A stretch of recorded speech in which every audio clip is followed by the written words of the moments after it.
এখানকার পথচলতি মানুষ, এখানকার বাসিন্দা যারা আছেন সকলকে নমস্কার, নববর্ষের প্রীতি এবং শুভেচ্ছা।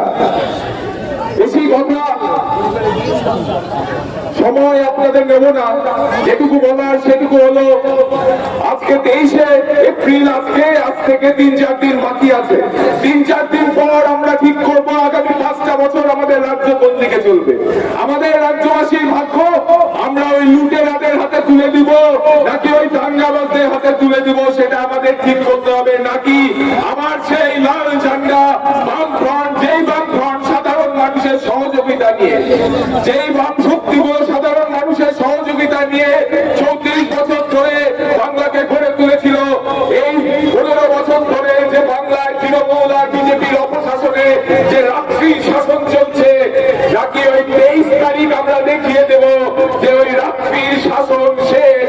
এবার নতুন সূর্য উঠবে, নতুন সূর্য, জলপাইগুড়ির কৃষকের সূর্য, জলপাইগুড়ির মজুরের সূর্য, জলপাইগুড়ির ছাত্র যুব মহিলা সকলের মিলিত সংগ্রামে, মিলিত দাবি, ঐক্যবদ্ধ হয়ে আগামী 23 তারিখ জলপাইগুড়িতে নতুন সূর্য উঠুক, এই কথা বলে, এই আশা রেখে সংগ্রামী অভিনন্দন আপনাদের সকলকে।